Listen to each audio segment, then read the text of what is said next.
नमस्कार प्रिय दर्शकों, एक बार फिर आपका स्वागत है हमारी YouTube चैनल प्राचीन ज्ञान सच्चा ज्ञान में। प्रिय दर्शकों, आज फिर नया वीडियो नई जानकारी लेके हम हाजिर हुए हैं।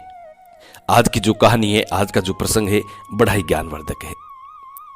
चाहे भूखा मर जाना, लेकिन ऐसे चार व्यक्तियों से, ऐसे चार लोगों से कभी भी मदद की गुहार मत करना। प्रिय दर्शकों, आज की जो कहानी हम प्रस्तुत करने जा रहे हैं, ये कहानी बड़ी मोटिवेशनल है। इस कहानी को पूरा सुनिएगा।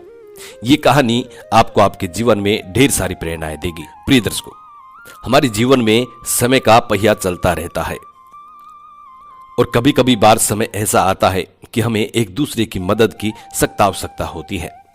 लेकिन हमें किन लोगों से मदद नहीं मांगनी चाहिए और किन लोगों से हमें मदद की गुहार लगानी चाहिए, आज इसी वीडियो में आप जानेंगे।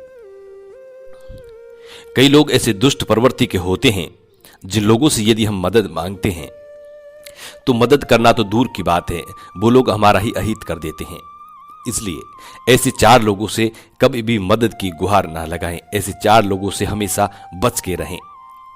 प्रिय दर्शकों, कहानी शुरू करने से पहले जो लोग हमसे नए जुड़े हैं वो हमारे चैनल को सब्सक्राइब करें, बेल आइकन ऑन करें, अच्छे अच्छे कमेंट किया करें ताकि हर आने वाली वीडियो का नोटिफिकेशन सबसे पहले आपको मिले और प्रिय दर्शकों आप उसका फायदा उठा सकें।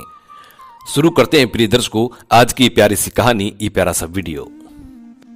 प्रिय दर्शकों, एक जंगल में एक कौवा का जोड़ा रहता था। वो जंगल बिल्कुल नष्ट हो चुका था। उस जंगल में खाने पीने की ऐसी कोई चीज नहीं बची थी जो कौवा और कौवी अपना पेट भर सकें। उस जंगल के सभी जीव जंतु अनकरीब वहां से जा चुके थे। कुछ थोड़े बहुत जीव जंतु उस जंगल में बचे हुए। कौवा का जोड़ा काफी भोजन का तलाश करता, लेकिन उनको कहीं पे भी भोजन नजर नहीं आता।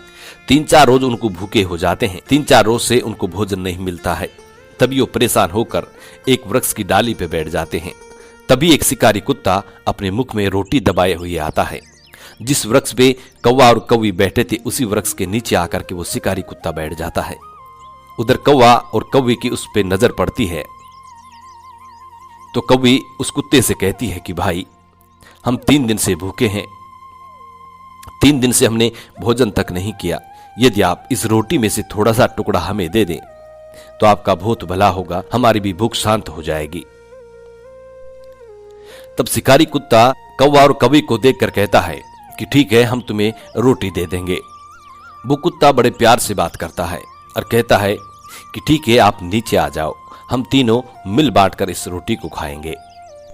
प्रिय दर्शकों, कहते हैं ना कि बेईमान की 2 निशानी, नीची गर्दन मीठी बानी। ये दुष्ट लोगों की निशानी होती है, बेईमान लोगों की निशानी होती है। उनकी वाणी हमेशा मीठी होती है ताकि सामने वाले को कभी ऐसा एहसास भी नहीं होता कि हमारे साथ गलत करने वाला है। इसलिए उनकी वाणी बहुत मीठी होती है और गर्दन हमेशा नीची रहेगी। आपको यह एहसास भी नहीं होगा कि सामने वाला हमारे साथ कभी गलत भी कर सकता है। तो इसलिए कहावत बिल्कुल सही है कि बेईमान की 2 निशानी, नीची गर्दन मीठी बानी। इसी तरीके से वो कुत्ता कर रहा था। वो कुत्ता बड़ी प्यार भरी बातें कौवा और कौवी से करता है और कहता है कि आ जाओ और तीनों मिल बांटकर हम इस रोटी को खाएंगे।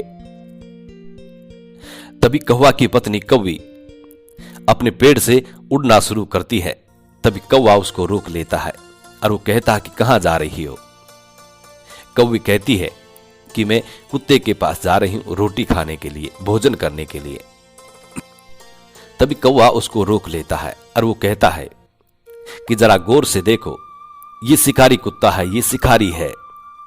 यदि तुम इसके पास जाओगी तो वो रोटी को बाद में खाएगा, उससे पहले तुम्हें खा जाएगा, तुम्हें कच्चा ही चबा जाएगा। कौवा कहता है कि ऐसे लोगों पे कभी विश्वास नहीं किया जाता। कौवा कहता है कि इनकी प्रवृत्ति ही ऐसी होती है। ये पहले सामने वाले को लोभ देते हैं, उनको अपने जाल में फंसा लेते हैं और उसके बाद उसी को खा जाते हैं। इसलिए हम भूखे मर जाएंगे, लेकिन इसके पास नहीं जाएंगे। ये रोटी को बाद में खाएगा, पहले हमें चबा जाएगा। प्रिय दर्शकों, कौवा कौवी को रोक लेता है और कौवा कौवी को एक छोटी सी कहानी सुनाता है। कभी इस कहानी को ध्यान से सुनिए। कौवा कहता है कि ऐसे 4 लोगों पे, कौवा कहता है कि चाहे भूखा मर जाना, लेकिन ऐसे 4 लोगों पे कभी भी यकीन मत करना। कभी भी विश्वास मत करना, कभी भी सहायता की गुहार मत करना। तो कौवा कहता है और कौवी बड़े ध्यान से सुनती है। कौवा कहता है कि एक जंगल में एक मैना का जोड़ा रहा करता था। वो मैना का जोड़ा अपने घोंसले में जब भी अंडे देता तो उसी वृक्ष के नीचे एक सांप रहता था। एक सांप की बांबी थी, उसका बिल था। तो मैना जब भी अंडे देती वो सांप अपने बिल से निकलता और मैना के घोंसले तक जाता और उनके अंडे को खा जाता। प्रिय दर्शकों, ये क्रम काफी वर्षों तक चलता रहा और मैना बहुत परेशान हो जाती है। वो रोती है, रुदन मचाती है, लेकिन कुछ नहीं कर सकती। उसके हाथ में, उसके बस में ऐसा नहीं था कि वो कुछ कर सके। वो जब भी अंडे देती तो सांप अपने बिल से निकलता और मैना के अंडे को जाके खा जाता। कभी कभी सांप को पता भी नहीं चलता और जब अंडे से बच्चे निकलते तो वो बच्चों को खा जाता। इसी तरीके से वो मैना का वंश को खत्म करने लगा। मैना का वंश ही रुक गया। एक दिन मैना काफी रुदन कर रही थी और रो रही थी, आंखों से आंसू बह रहे थे। तभी उस मैना के पास एक तोता आता है और तोता देखता है कि मैना बड़ी दुखी हो रही है। तब वो तोता मैना से कहता है कि मैना, ऐसी क्या बात है, तुम रो रही हो, तुम बड़ी दुखी नजर आ रही हो। तब वो मैना उस तोते को वो सारी कहानी सुनाती है। वो कहती है कि इसी वृक्ष के नीचे एक बिल है, उसमें एक काला सांप रहता है और मैं जब भी अंडे देती हूं तो उन अंडों को ये सांप खा जाता है। इस बात को सुनकर तोता कहता है कि यदि कोई बीमारी हो जाए तो उसका इलाज होना बहुत जरूरी होता है और यदि उसका इलाज नहीं किया गया तो धीरे धीरे वो बीमारी बड़ा रूप लेती है और खतरनाक साबित होती है। तोता कहता है कि आज तो ये सिर्फ तुम्हारे अंडे खा रहा है, कल को अन्य जीव जंतुओं के अंडे को खाना शुरू करेगा, उनका भी ये वंश खत्म कर देगा, इसलिए इसका इलाज होना बहुत जरूरी है।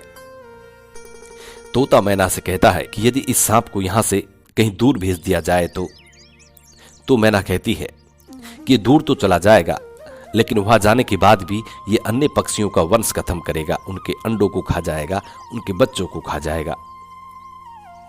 तब फिर तोता अपना दिमाग चलाता है और वो कहता है कि यदि इसको नष्ट कर दिया जाए तो। तब मैना कहती है कि यदि ये नष्ट हो जाए तो बहुत ही अच्छा, सभी जीव जंतु सुख शांति से रह सकते हैं। तभी तोता मैना से कहता है कि तुम फटाफट मेरे साथ चलो, कि हमें एक झील में चलना है और उस झील से हम कुछ मछलियां लेके आएंगे। तब मैना कहती है कि मछलियां नहीं आप खाते हो, नहीं मैं खाती हूं, फिर मछलियां क्यों? तब तोता कहता है कि हम खाते नहीं हैं, लेकिन फिर भी इस सांप को नष्ट करने के लिए हमें मछलियों की जरूरत पड़ेगी। इसलिए दोनों उड़कर झील में चले जाते हैं और झील से काफी सारी मछलियां लेकर वापस आते हैं।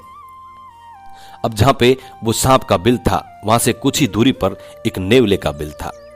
प्रिय दर्शकों, अब तोता और मैना नेवले के बिल पे एक मछली रख देते हैं, उससे आगे दूसरी मछली रख देते हैं, उससे आगे तीसरी रख देते हैं। इसी तरीके से क्रम वाई क्रम नेवले के बिल से मछलियों की कतार लगाते हुए और सांप के बिल तक ले आते हैं।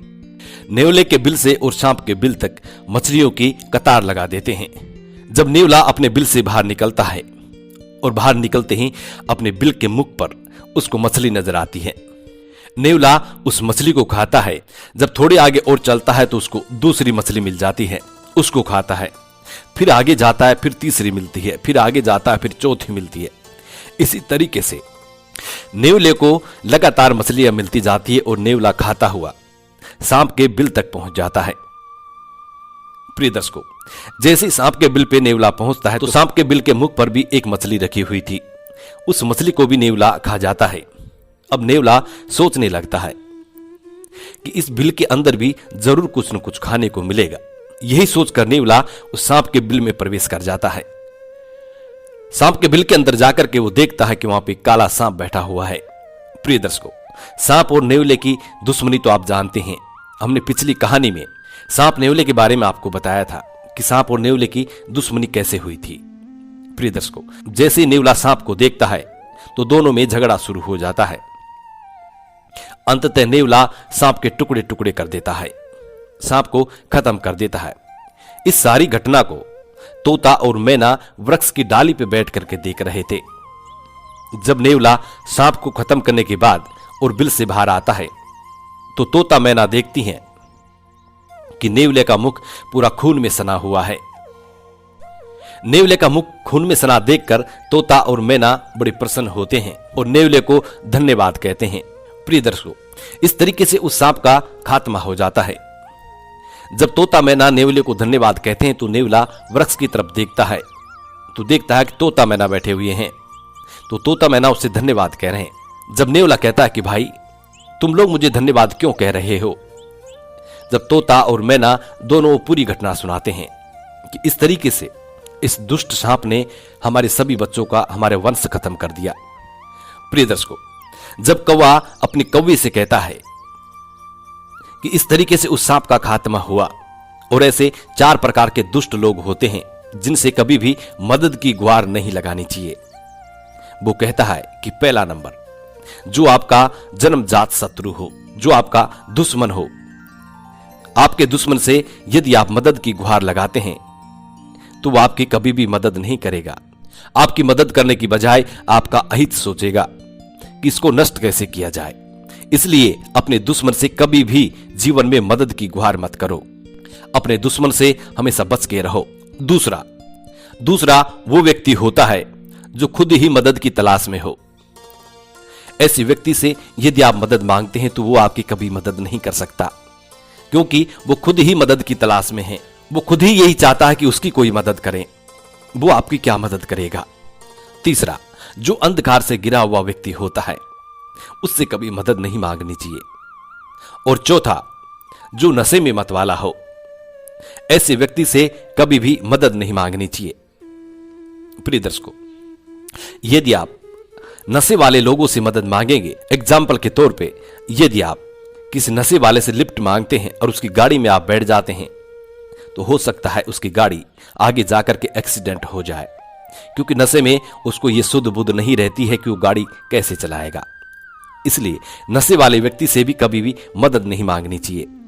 जो नशा करके कुछ भी कार्य कर रहा हो, ऐसे व्यक्ति से कभी भी मदद नहीं मांगनी चाहिए।